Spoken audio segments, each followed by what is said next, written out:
Always Hey, count we're on, paying union wages here, buddy. you always count on somebody, and it's always going to be Tom, I guarantee it. All right. Listen, thank you all very much for having me out here today. It's great to see everybody. The Young Conservatives has always got a special place in my heart for obvious reasons. But with my responsibilities that I have with the city, I'm just not able to be around as much as I have been in past years. So the opportunity to come here and visit with y'all today, this means the world to me, and I appreciate the invitation. I don't want to take a great deal of your time, and I really struggle about what to talk about today, because here's the deal. I agree with you guys on so much, and so if I tell you something you already know, I wasted your time. And if the 1% or whatever it is that Tom and I disagree on, I don't want to fight with him. So I really don't want to talk about what we agree on or what we disagree on. I'd really kind of like to talk about what I think our opportunities are in teaching people, because I think that's really where the Young Conservatives and the pachyderms that I'm associated with, and also other organizations, Veterans in Defense of Liberty, and what I do with the American Heritage Seminar Series, that's really what I think our primary responsibility ought to be, because we know what we know and we understand what we understand, but getting it out there to the people is really where it makes a big difference in my understanding of how politics actually works. There are two areas that they say you should never talk about with people, and that's, of course, religion and politics. And you know why that is? That's because people, because of the way in which our country was founded, and because of the pull yourself up by your own bootstrap mentality that we have, people have absolutely no problem whatsoever formulating rock-solid opinions about those two subjects with absolutely no information whatsoever, and they feel justified in being able to do so because it's such a personal view. And that's why you'll have people that will read, let me just use religion for example, you'll have people that will read the Bible and come to conclusion A. Somebody else will read exactly the same passage of Scripture and come up with conclusion B, and C, and D, and E, and F. And it's because everybody approaches it from a different perspective of how they read it. The words don't change, but the people who read it, their mentality and their approach to those words, they're different, and so they come up with different answers. Politics is exactly the same thing. The Constitution's words don't change, but the way people approach it is dramatically different from the way we approach it. And so what ends up happening is we end up dividing ourselves up into camps. We end up dividing ourselves up into conservatives and libertarians and liberals and populists. And we all look at the exact same documents and we say, these documents support my belief system because it says this. An entirely different group of people with completely different and contradictory beliefs look at exactly the same documents and they say, but they support me in believing this. It can't support all of those contradictory positions. Somebody's wrong. Now, let me say that again, because that's a radical thought for most people outside of our realm of politics. If two people read the Constitution, see the exact same words, and come up with two different answers, somebody, maybe both people, but somebody's wrong because they can't both be right. Now, in our country, we find that offensive, that you would actually tell somebody that they're wrong about what they think about politics or government, and people get really angry. But see, what we end up doing, it seems to me, is we end up turning the political discussions into a compendium of bumper stickers. Bush lied, people died. No Obama. And that's the sum and substance of the arguments that are set back and forth between the opposing sides. And then we are all shocked and amazed when they go and they vote and they don't know what in the world they're talking about. It's because they're spending so much time watching the news and reading the newspaper and listening to the radio and even talk radio, even when you've got 3 hours at a time. And I've done the hosting before for multiple stations, and even though you have 3 hours, you think, surely to goodness, 3 hours is enough time to deal with almost any subject. It goes by so fast, you can't deal with it. And even if you could deal with it in 3 hours, they didn't listen to you for 3 hours. They listened to you for the 20 minutes it took them to get to work. And they heard a part of it. The reality of it is that what I believe all of us have to get better at is teaching people how to think critically.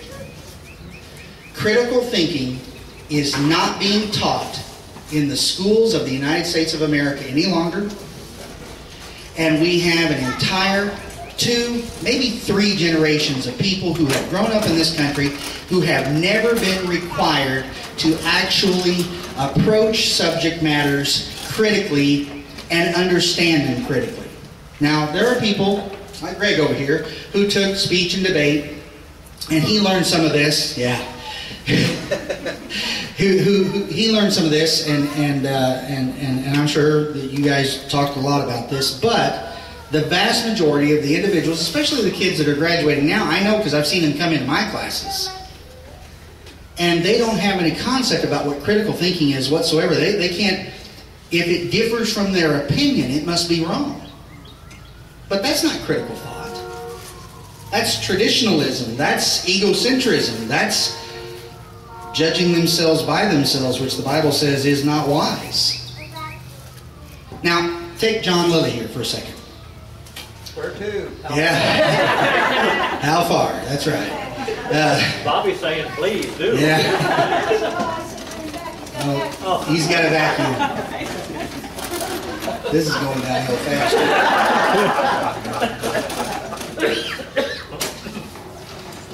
John and I haven't talked about this, so I'm probably dead wrong about this. If I am, just kick me. But I think this is probably accurate. I would imagine that to be a good doctor, you have to be, to some degree, emotionally invested in your patients and that you care about them as human beings. But when you're doing the diagnostics of whatever it is that's ailing them, you can't get emotionally attached to the information. You can't say, well, I've had 15 people come in and they've all had the same disease. This guy's sick too. He's probably got the same disease. You can't get invested to where you just assume one size fits all. You've got to look at the actual evidence of each individual particular case and examine all of the evidence in its context and make a determination about what this person is suffering from. And not just assume that because it's similar to what we've seen in the past, then therefore he must have the same malady as the others have. Am I not totally off base? I've been doing this wrong all there you go. You're right. But what tends to happen in politics is we get emotionally invested in the factoids, not facts. Factoids are snippets of information that don't have any context supporting them. Just bits and pieces. And we spit those out back and forth at each other and don't oftentimes take the time to really look at the facts, the context. What brought this about? Let me give you an example of what I'm talking about. If we go out into the community, what are there, 50, 60 of us here? Something like that. And I ask every single one of you to go talk to 100 people and ask them this question. We'll have a survey of 5,000, like that. What was the Civil War about? Now, out of that 5,000, if you had 20 people who said something other than to free the slaves, I would be shocked and amazed beyond all imagination. And although that was a part of it, and that was certainly a central theme, the reality of it is that's not what it was about. It was about states' rights versus an over-intrusive national government that failed to respect the Constitution as it was originally intended. Sound familiar? Now, in 25 days from today, it's going to be August the 10th, 2011. 150 years ago, it was Wilson's Creek. August 10th, 1861. Now, that's right here in our backyard. How many of y'all grew up here? Now, those of us who grew up here, you all went like in the 3rd grade to Wilson's Creek, right? Everybody did that. Go to 3rd grade, go to Wilson's Creek. 4th grade, go to Fantastic Cavern. 5th grade, go to the Capitol, right? We all did that. Okay, most people went, but ask people what happened at Wilson's Creek. Ask people why it took place. Ask people what it means for the state of Missouri. Now, I'm not arguing this. I'm not suggesting this is true, but it could be argued convincingly that Missouri never was properly readmitted into the United States of America after the Civil War. Now, I'm not suggesting we secede and take our pitchforks and I'm not saying the torches and let's go. I'm not saying, not yet, but I'm not saying that. That sounds like a pretty good idea. But we actually had a state government that went from Jefferson City to Neosho, and they voted to secede. And that vote for secession was never recognized. And Wilson's Creek happened. And when Wilson's Creek took place, the Southern Confederate soldiers won. And when they won, the Northern states soldiers retreated. And when they did, the Missouri government stayed in Neosho. It was a secondary at-war capital for a period of time. And when the South began to weaken elsewhere, our people went and helped Arkansas, and they just kind of dropped the matter. But the vote was taken. It was never rescinded, and Missouri was never admitted back into the United States after the Civil War. So, again, I'm not arguing that it's the case. I'm saying it can be argued historically that Missouri may very well be its own island right here in the middle of the United States of America. Now, as intriguing a thought as that is, nobody knows that. You know why? Because we're talking about all of the other things that we don't control, and we follow the leading of the media, we follow the leading of the politicians speaking in sound bites. I mean, no disrespect to Eric or to Jay or Shane or any of the other folks, but too many of our nation's politicians, they speak in sound bites. They're only worried about what's going to get on the news and how they can say what they want to say in 15 seconds or less because, you know, somebody's going to say something about it on Fox or on CNN. That's not governance. That's marketing. That's not leadership. That's running for prom king or queen.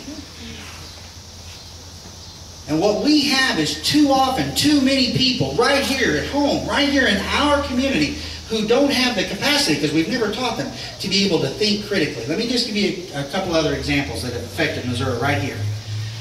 November 7, 2006, Missouri passed Amendment 2 to the Constitution of the Missouri State Constitution. And Missourians all over the state voted to ban human cloning.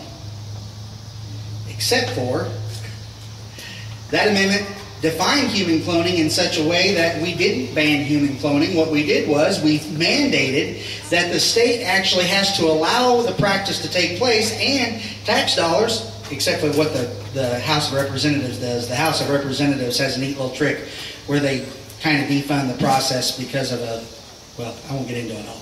They're doing a good job of keeping our tax dollars out of this process, but if it weren't for them, every dollar you pay to the state, a portion of that would go toward the process of human cloning right here in Missouri, because Amendment 2 was passed. And the reason why it was passed was because they told everybody it bans human cloning, and nobody read the fine print. I don't mean nobody, there were a few of us, but I mean the vast majority of voters didn't read the fine print, said, well, I'm against human cloning, so let's go to the polls and vote for this thing. When in point of fact, they mandated that it has to take place, and taxpayer dollars has to support it. Because they didn't know any better. What about the smoking ban in Springfield? Now, there may be some of you who think that it's nice to be able to go and not have to have smoke blowing in your face. I'm an ex-smoker. I don't like being around smoke, mostly because it makes me want one all the time. Right now, I haven't had one in 18 years. Quickest way to make me want to have one is let me smell one, and then I want it now. I'm what you call your addictive type personalities. But the people didn't vote on that based on rationale and studies based on what it was going to do to the economy or questions of constitutionalism or property rights. They voted on emotionalism, not critical thinking.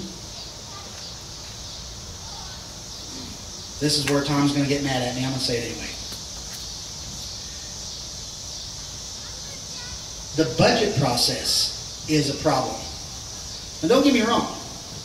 I think we ought to cut everything that's unconstitutional out of the spending of the national government, but we ought to cut it because it's unconstitutional, not just because of the deficit. But what too many people are saying is we got to quit spending this money because we're lumping it on our children and our grandchildren and our great-grandchildren. Let me ask you a question. How many of you all have paid what your grandparents lumped on you? Now, don't say we're paying it all the time because we pay taxes. You're not paying it because we're not paying off the debt. That's why it's growing. If we were paying off that thing, it wouldn't be growing. It's getting more and more and more because we're not paying off the debt. Haven't, not going to. The problem is there's a false dichotomy in the way this is presented to us in the media. Those on the left say we have to do away with the debt by raising taxes. And those on the right say we have to do away with the debt by cutting expenditures. There is a third option. Growth. Economic growth does away with the debt just as easily. Yes, if you have a household and you've got a debt that's going on in your household, you can either cut your expenditures or you can raise how much money you pay toward your expenditures, or you can make more money and then those debts don't bother you nearly as bad because it's not nearly as big a percentage of your overall income. If I make $10,000 a year and I have a $1,000 debt, I have a 10% debt ratio. $10,000 a year, $1,000 in debt, 10% debt ratio. If I make $100,000 a year and I have a $10,000 debt, I still have a 10% debt ratio. But my debt increased by 900%. When all we do is look at the raw numbers and don't take into consideration the context, when all we do is allow the left or the right or any politician who is maybe either ignorant of what they're saying or they have an agenda and they're not giving you the total information. I know that's a big shock to everybody. But when we allow the sound bites to frame the argument, we've already lost. When I was a kid, my parents told me, don't touch the stove is hot. Right? You get over there, the baby's toddling, and you say, hot, hot, hot. And the baby gets too close to it, and you have to smack their little hands. Hot? No, they don't even know what hot is, but to them, hot means your hand's about to get smacked. But stove's hot. Now, is the stove always hot? No, we know it's not. But they are not able to distinguish between when it's hot and when it's not, what damage might be done. And you can't let them figure it out on their own because they could be disfigured or even worse. So when they're a child, when they're an infant, and they're at that earliest stage of development, that stove is always hot, and that's what you tell them. Later on, you say, hey kid, look, when that red light's on there, then it's hot. Leave the crazy thing alone. Later on, you show them how to use it as a tool. And later on, you say, hey, mom needs a night off, get in there and fix something, Right?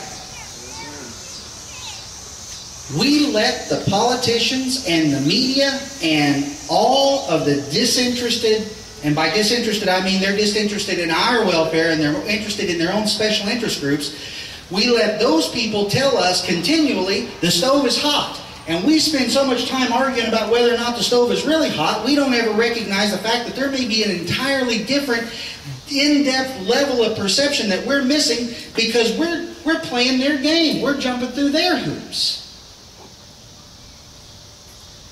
What I'd love to see us do, and by us I mean all of us that are here in the Ozarks that are on the right side of the spectrum, and as Tycoa or Pachyderms or American Heritage or Veterans in Defense of Liberty, I'd love to see us all keep our individual groups and our individual identities and our individual goals. You guys do great work, and I'm thrilled for you, and I'm so happy that you're doing these things. But we could work together on being able to teach the community around us about what in the world the Constitution actually says and why it says it. People don't have any idea why the Constitution. You know, one of the biggest movements that's going on today is to get rid of the Electoral College. You want to make sure you never see another presidential candidate in Missouri? Get rid of the Electoral College. You want to make sure that we don't have any voice whatsoever in the selection of a presidential candidate? Get rid of the Electoral College. You want to make sure that the states are completely emasculated? Get rid of the Electoral College. Because people don't know what it's for, they say, well, it's a hindrance, so get rid of it. There was a time in medical history when they didn't know what lungs were for.